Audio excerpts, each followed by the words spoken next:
Hi hello welcome back to my channel. So చూస్తున్నారు కదా మల్లెపువ్వు చెట్టు. సో సమ్మర్ అంటేనే మనకు మల్లె పువ్వులు అండ్ మామిడికాయలు సో కంపల్సరీ కదా. సో మా ఇంటి వెనకాలైతే ఇలా మల్లె చెట్లు నాటారు మా అత్త వాళ్ళు. అందులో 2 రకాలు నాటారనమాట. ఇలా కొంచెం పెద్ద మల్లెలు అండ్ కొంచెం వచ్చి సన్నగా ఉంటాయన్నమాట మల్లెలు. సో అలాంటివి 2 నాటారనమాట. సో ఎలా పూసాయి అంటే చాలా బాగా పూసాయన్నమాట ఈసారి మల్లెపూలు అయితే మాకు. అండ్ మేము కట్టుకోలేక మేము పక్కింటి వాళ్ళకి వీళ్ళకి ఇచ్చేసేవాళ్ళము. అండ్ నేను ఈ వీడియోలో కోసేటప్పటికి కొంచెం తగ్గిపోయాయి అనమాట మల్లెపూలు. ఇంతకుముందు అయితే అంటే ఒక 2-3 డేస్ బ్యాక్ ఒక పెద్ద గిన్నెకు కోసుకునే వాళ్ళము మల్లెపూలు. సో చాలా ఎక్కువ వచ్చాయన్నమాట. సో రాను రాను కొంచెం తగ్గిపోతూ ఉంటాయి కదా, సో అలా తగ్గిపోయాయి. సో అప్పటికి కూడా నేను కట్టింటే ఒక 5-6 మూరల దాకా వచ్చాయన్నమాట మల్లెపూలు.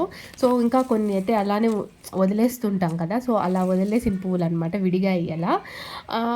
ఇవి వచ్చి సన్న మల్లెపూలు అంటారు కదా, అంటే కొంచెం సన్నగా ఉంటాయి కానీ అలా పువ్వు అనేది కొంచెం విడిగినప్పుడు మాత్రం బాగా ఒక 5-6 రేకుల్లాగా విడుగుతాయి. అండ్ కట్టుకొని పెట్టుకుంటే చాలా బాగుంటాయి అండ్ స్మెల్ అయితే చాలా బాగా వస్తుందన్నమాట. అండ్ ఈ మల్లె చెట్లు వచ్చి ఒకసారి కొట్టేశారు బాగా. కొట్టేసినా కూడా మళ్ళీ చిగురిస్తాయి కదా, సో చిగురిచ్చేసరికి ఇంకా బాగా పూసాయన్నమాట పువ్వులు. అండ్ అంతకుముందు ఇంకా చాలా పెద్ద పెద్ద చెట్లుగా ఉండేటివి. అండ్ కొట్టేసేసరికి కొంచెం చిన్న చెట్లు, కానీ చిన్న చెట్లు అయినా కూడా చెప్పాను కదా ఒక 7-8 మూరలు మల్లెపూలు అలా కాసాయన్నమాట ఈ ఇయర్ అయితే. అండ్ కొంచెం రాను తగ్గిపోతుంటే ఇంకా ఇప్పుడు నేను కోసే టైంకి, అంటే ఇప్పుడు నేను వీడియోలో చూపిస్తున్నాను కదా, ఆ టైంకి ఒక 5-6 మూరల వరకు పూసాయన్నమాట పువ్వులు. అండ్ ఒక్కొక్కసారి అయితే మా ఇంటి పక్కన వాళ్ళకి అండ్ లేకపోతే మా ఇంటికి ఎవరైనా రిలేటివ్స్ వస్తే వాళ్ళకి వీళ్ళకి పంపించేసేవాళ్ళం పువ్వులు చాలా వరకు. అండ్ మేము కొన్ని పెట్టుకొని అండ్ ఇంకా దేవుడికి అలా ఇలా పెట్టేసేవాళ్ళము. సో అలా పూసాయన్నమాట పువ్వులు అయితే. అండ్ సమ్మర్లో చెట్లు అయితే కొంచెం వాడిపోయినట్లు అలా ఉంటాయి. సో అలా కాకుండా రోజు వాటర్ పట్టేవాళ్ళు. సో వాటర్ పడతారు కాబట్టి అలా కొంచెం బాగా పూసాయన్నమాట. అండ్ అప్పుడప్పుడు ఎరువులు వేయడం అలా చేస్తున్నారు కాబట్టి బాగా పూసాయన్నమాట. అండ్ ఒక్కరే ఇన్ని మల్లెపూలు కొయ్యాలి అంటే మాత్రం నాకైతే నడుములు పడిపోతాయి అన్నమాట. ఎందుకంటే అందులో కిందికి ఉంటాయి, వంకొని కోసుకుంటూ ఉండాలి. చాలా వరకు అన్నీ కోసేస్తాను పువ్వులు. అక్కడక్కడ కొన్ని కొన్ని వదిలేస్తుంటాం కదా, సో మార్నింగ్ లేచి చూసేసరికి చాలా మల్లెపూలు అయితే విడిగిపోయి ఉంటాయి. సో నేను అప్పుడు అనుకుంటున్నా ఇన్ని మల్లెపూలు వదిలేసాను అనేసి. దాదాపుగా ఒక 2 మూరల వరకు వదిలేసి ఉంటాను అన్నమాట మల్లెపూలు. సో అలా అన్ని మల్లెపూలు ఉంటాయి. అంటే మనకి అవి కొన్ని మొగ్గల్లాగా ఉంటాయి. సో ఇంకా మొగ్గలే కదా అనేసి అలానే వదిలేస్తాము. సో చూస్తే మార్నింగ్ అంతా అవి బాగా పువ్వు విడిపోయి ఉంటుంది అనమాట. సో అన్నీ ఉంటాయి మళ్ళీ మార్నింగ్ లేచి చూస్తే మాత్రము.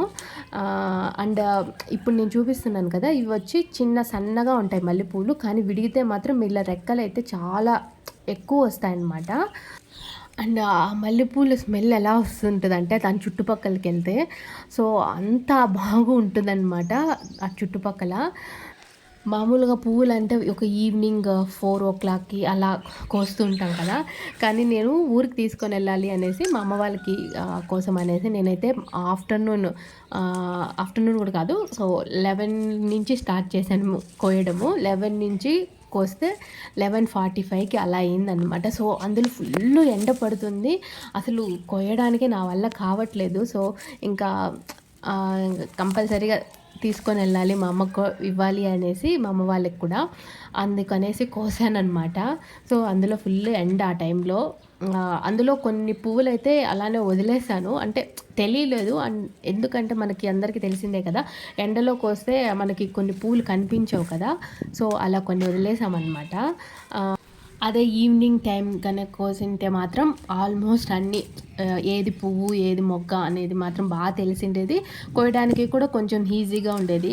అందులో ఎప్పుడైనా పువ్వులు లైట్గా వర్షం పడినప్పుడు కోయడానికి వెళ్తే మనకి బాగా తెలుస్తూ ఉంటుంది, మొగ్గ క్లియర్గా కనిపిస్తూ ఉంటుంది అనమాట, పువ్వులు ఏంటి అంటే మొగ్గలు ఏంటి అనేది.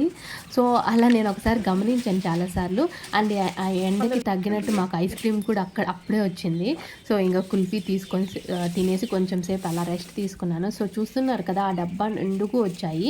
ఇంతకుముందు అని చెప్పాను కదా, ఒక 2-3 డేస్ బ్యాక్ ఫుల్ వచ్చేటివని. సో ఆ డబ్బా కంటే ఎక్కువ వచ్చేటివి అనమాట ఫుల్ పువ్వులు.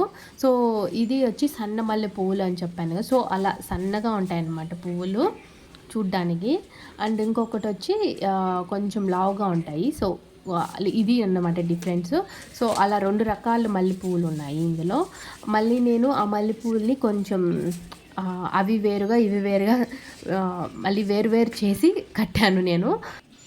అండ్ ఆల్మోస్ట్ నేను కోసిన పువ్వులన్నీ కట్టి చూస్తే ఒక 5 మూరల వరకు వచ్చాయి. అండ్ పెద్ద మల్లెలు ఉంటాయి కదా, సో అవి వచ్చి ఒక 2 మూరలు, మిగిలినవి వచ్చి ఆ చిన్నవి సన్నగా ఉన్నాయి కదా, అవి వచ్చి 3 మూరల పైనే వచ్చాయి కొంచెము.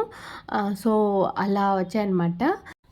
మొగ్గగా ఉన్నప్పుడు పువ్వు మల్లెపువ్వు ఒకలాగా ఉంటుంది. అండ్ అవన్నీ విడుగుతాయి కదా పువ్వులు, సో అప్పుడు ఇంకొకలాగా ఉంటుంది కదా చూడ్డానికి. సో చూడండి, మా పువ్వులన్నీ విడిగిన తర్వాత ఎంత నిండుగా ఉందంటే అసలు చాలా బాగున్నాయి చూడ్డానికి కూడా. సో అండ్ మేమైతే కొన్ని దేవుడికి పెట్టేస్తాము, అండ్ మిగిలిన వచ్చి మేము పెట్టుకుంటామన్నమాట. కొన్ని వచ్చి నేను చెప్పాను కదా, మా అమ్మ వాళ్ళకి పంపించడానికి కోసుకున్నాను అనేసి. సో ఒకరోజు మా అమ్మ వాళ్ళకి పంపించేసాము, ఒకరోజు మేము పెట్టుకున్నాము. అండ్ దేవుడికి కొన్ని అలా పెట్టేస్తూ ఉంటామన్నమాట. సో మీకు ఈ వీడియో నచ్చినట్లయితే ప్లీజ్ లైక్ చేయండి, షేర్ చేయండి, సబ్స్క్రైబ్ చేసుకోండి. And thanks for watching this video. Bye. మళ్ళీ ఇంకో వీడియోలో కలుసుకుందాం.